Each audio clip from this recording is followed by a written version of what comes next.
Ou de casa, ou de fora, ou de casa, ou de fora. Menino vai ver quem é, menino vai ver quem é. Senhora dona da casa, senhora dona da casa, eu aqui estou na sua porta, eu aqui estou na sua porta.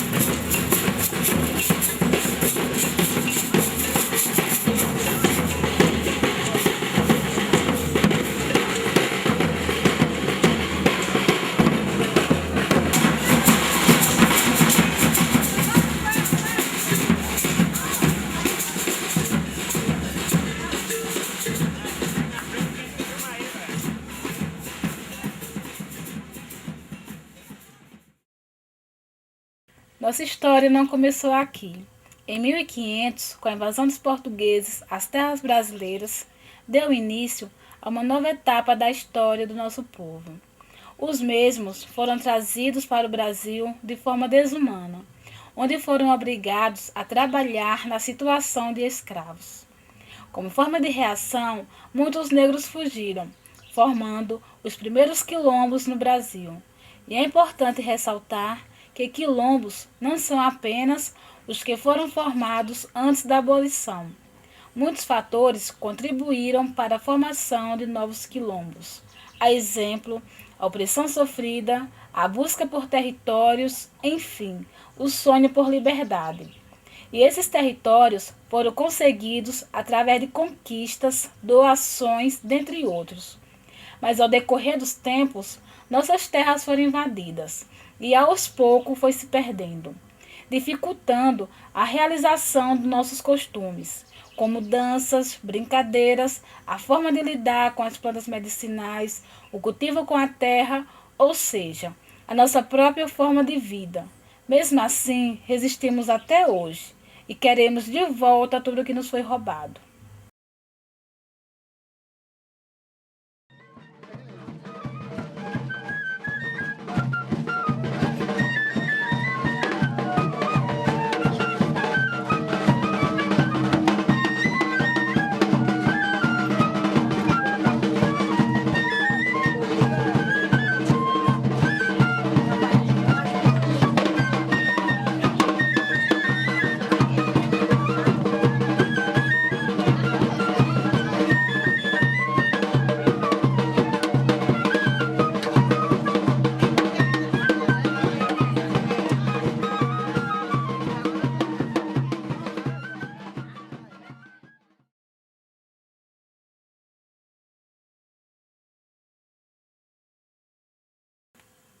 Atualmente em Pernambuco, existem 78 comunidades certificadas pela Fundação Cultural Palmares, mas sabemos que esse número é maior, sendo essa concentração nas regiões Sertão e no Agreste de Pernambuco.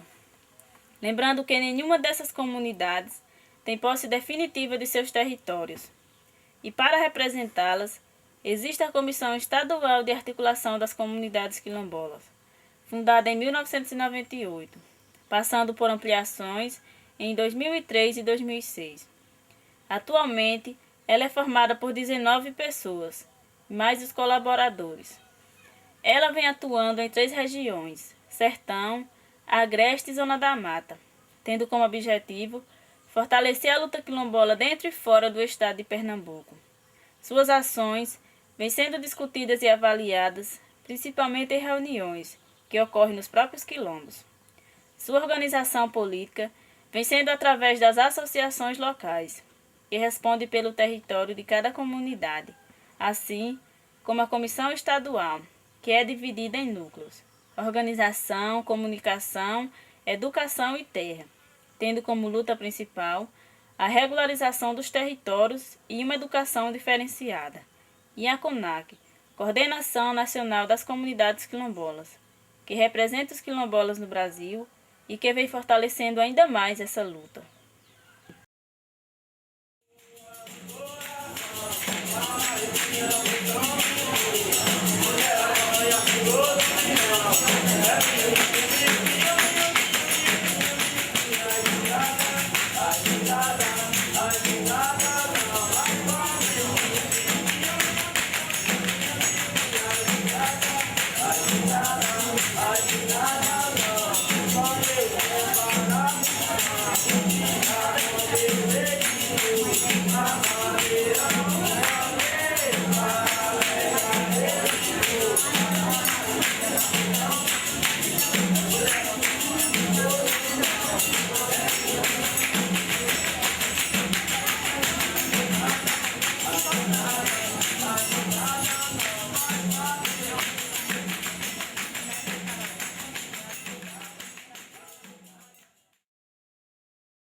A Comissão Quilombola do Estado, a gente vem discutindo desde 2006 uma educação que tenha fundamento essa temática, né? Essa discussão da questão de ser de cada comunidade. Então a gente está sistematizando os dados de uma consulta que foi feita recentemente nas comunidades quilombolas do Estado, para a partir daí a gente elaborar um documento base, onde tem os princípios e diretrizes para uma educação quilombola no Estado, né, que referencie, que tenha a ver com a comunidade, ou seja, que tenha a ver com a vida de cada povo, que seja pautado na educação que tem em cada comunidade. As comunidades quilombolas, por elas deterem caracteres específicos, elas também têm que ter uma educação específica. E essa educação, o pensamento do núcleo de educação, ela vai desde uns parâmetros, as diretrizes para essa educação, até o modo de capacitação dos professores, a estrutura física da escola, a valorização dos espaços de educação e de socialização nas comunidades. Nas escolas, como também nas nossas assembleias, a gente está sempre colocando a nossa história, né, as nossas origens, a importância, né, de se estudar a história da comunidade. A gente está sempre trabalhando com isso. A gente repassa assim a descendência, né, da nossa raça, né, aqui no Brasil. Não assim bem aprofundada a história realmente da África, mas a nossa história aqui, da nossa raiz como descendentes de africanos. Fazer um trabalho hoje e falar da África na nossa comunidade, as pessoas talvez não tenham noção da importância, mas a gente, quanto liderança, está debatendo, está discutindo e levando esse conhecimento aos nossos alunos e à própria professora, porque se a professora da comunidade ela não tem um mínimo de conhecimento. Aqui na comunidade tem a sala de aula, mas devido ao número de alunos ser pequeno, fechou. Mas tem uns transportes que transportam os alunos aqui para o povoado lá de Carapuça, que está distante aqui uns 6 quilômetros. Isso é lamentável, em pleno século XXI, eu dizer a você que a escola que tem uma escola com uma professora, mas essa escola não tem o corpo físico, porque ela funciona dentro de uma casa emprestada por mim. Quando se fala de uma comunidade que tem uma sala de aula, tem outras que não tem de jeito nenhum. Então acho que precisa avançar bastante nessa área da educação. Por quê? Porque a comunidade tem que estar preparada para que tenha uma educação de qualidade. A comunidade, quando fala preparada, que as professoras estejam fazendo um trabalho específico discutindo as questões quilombolas. E a gente não pelo menos o que a gente tem vivenciando no dia a dia, não temos esse conhecimento. As nossas dificuldades na educação são várias. Uma é falta de material adequado. Nós não temos material adequado, assim, que a gente possa trabalhar com os nossos alunos, com as nossas crianças. Outra é a qualidade da escola, né, que é péssima. A gente tem uma escola que a única coisa que nós professores trabalhamos na nossa escola só é o giz. É a única coisa que a gente recebe. A maior dificuldade, embora não seja, as pessoas não relacionem a educação, para mim é o acesso. Segundo, o descaso do gestor administrativo. E nossos filhos estão muito prejudicados na educação por conta disso, porque não tem um transporte. Onde nós moramos não tem transporte, não tem estrada. E eu fico muito curiosa quando o rapaz falou que nós pagamos imposto. Nós temos um direito como quilombola, como filho de Deus, como cidadão brasileiro que paga imposto e merece e precisa.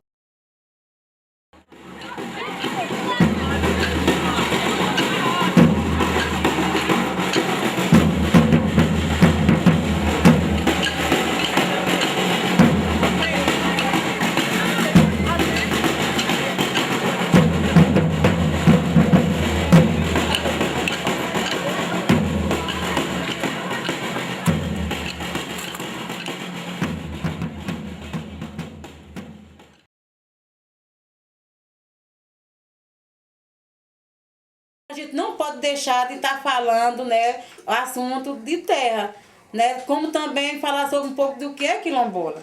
Né? Então, a gente acha muito importante isso, porque a pessoa diz, eu não tenho terra, mas eu quero terra. Mas primeiro você tem que saber para que você quer utilizar aquela terra. Não só querer a terra, mas também tem que saber como utilizar.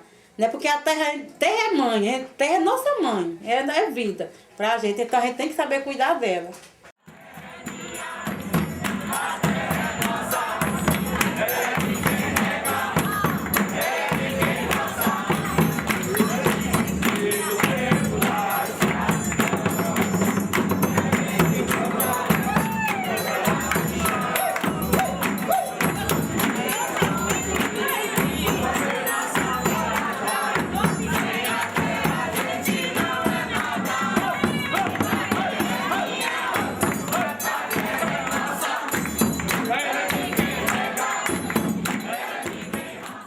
Uma das grandes lutas da Comissão Estadual, inclusive faz parte da sua missão, é a luta pela reconquista dos territórios quilombolas junto às comunidades distribuídas nas diversas regiões do estado. A territorialidade, acho interessante, quando se fala de território, a gente vem em mente a questão terra, né? Só terra. Mas quando a gente fala da questão da territorialidade, para mim, é onde a gente envolve o tudo, é um global, não é?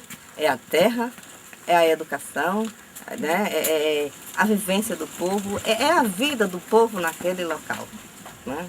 Eu entendo assim, porque é lá dentro do território onde a gente vai, digamos assim, desenvolver as nossas atividades para melhor sobreviver. Território é todo lugar em que a comunidade utiliza para caçar, praticar religião, para pescar, para catar lenha. Isso não é só o lugar que a pessoa exatamente mora, mas que ele utiliza ao entorno de onde a pessoa mora. O Núcleo Terra está para trabalhar nas comunidades, junto ao INCRA, para identificar quais são os problemas das comunidades através da terra, né, a territorialidade das comunidades, para tentar ajudar as comunidades, informar as comunidades sobre a sua questão territorial, sobre seus direitos territoriais.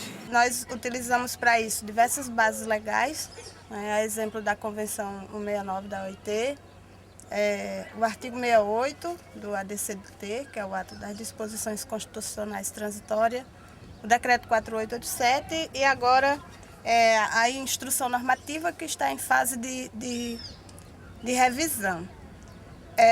Toda luta assim, tem tido alguns avanços, porque as lideranças quilombolas têm se sentido mais fortalecidas a partir dos estudos da legislação, mas infelizmente o retorno enquanto pressão política ao governo com relação à regularização dos territórios, a resposta ainda é muito lenta. A gente trabalha, pouca terra de trabalho, a gente só planta de chuva, feijão, milho. A parte de agricultura irrigada, a gente tem que trabalhar na terra de terceiros, até porque aqui é um lugar seco. Foi feita uma barragem o ano passado, mas a água não é suficiente para trabalhar o ano todo. E assim, é só mais para moradia e criatório. Para trabalho, tem que trabalhar em outras terras, porque aqui é insuficiente. As terras não são suficientes. A gente nós somos 28 famílias que moram no território. E essa terra é insuficiente, né? E assim, a gente reivindica um pedaço de terra maior que foi nos negado. Daqui a uns 10 anos, a 15, esse território vai ficar pequeno, né? Porque a família está crescendo. A gente tem família em outros locais que também tem intenção de vir, né? Aí a gente vê que esse território daqui a 10 a 15 anos é que não vai caber o pessoal, né, para se trabalhar. Né? Aí a gente depende dessa regularidade da terra do governo para ocupar esse pessoal, né? A família em geral da gente, né? Que não só é a que está hoje na comunidade. O que já se sofreu de necessidade e hoje está se sofrendo, a família aumentou. Uns dizem eu vou embora daqui que não dá, aqui eu não trabalho, aqui eu não tenho. Não tem onde eu botar uma casa, não tem onde eu fazer uma roça, não tem onde eu criar um cabrito. Quem veio invadindo a terra, morou os tempos, vendeu a outro e de fora, viu? E o de fora foi vendendo e o fazendeiro comprando de pedaço, já vai lá em cima. Aqui, nós estávamos sendo tratados de uma maneira diferente. Não sei se por falta de conhecimento, não sei por quê. Nós não estávamos sendo tratados como quilombola aqui, na verdade. E ele falou uma coisa muito importante, que a partir de hoje sim, nós podemos ser tratados como quilombola. Por quê? Porque aqui foi implantado um assentamento, né? Um acampamento, que eu acho que isso não poderia ter existido, aconteceu. Então eu acho que a partir de hoje sim, a coisa pode mudar, pode caminhar diferente aqui conosco. Por quê? Porque nós somos uma comunidade quilombola. E uma comunidade quilombola, ela já é assentada de natureza. Nós precisamos ser mais intenso nas pressões políticas, né? Porque várias reuniões já foram realizadas, audiências já foram realizadas, várias, dentre elas uma pública, né? Com vários quilombolas. Então eu acho que nós precisamos ser um pouco mais intenso, ser um pouco mais radical nas pressões. Agora sim, é preciso que a maioria dos quilombolas tome consciência disso, que sem pressão política e sem protesto forte, a gente não vai conseguir. E não adianta imaginar que um grupo pequeno vai conseguir dar conta disso. É preciso que um número grande de quilombolas, que são muitos no estado, tome consciência de que a luta pela terra é uma luta muito séria e que contra a gente tem um grupo de ruralistas que estão lutando, se organizando contra, e nós precisamos ser cada vez mais intenso nessa luta.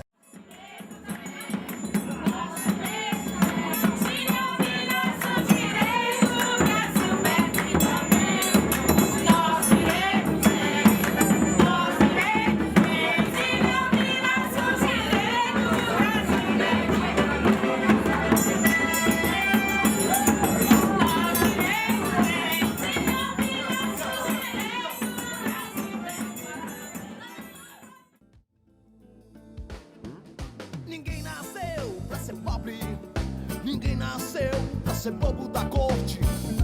Ninguém quer ser favelado e nem ter fome na barriga. Chega de tanta enganação.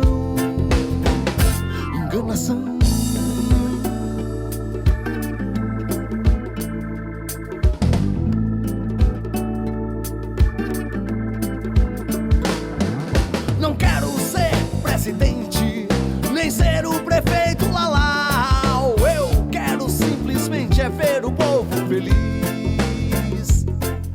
Comida na mesa, educação e trabalho. O povo tem que ser coringa do baralho. Comida na mesa, educação e trabalho. O povo tem que ser coringa do baralho. Eu vou à luta, bato de cara com o planeta. Fecho o sinal de trânsito na estação. Eu vou à luta e faria tudo de novo. Não é mole não.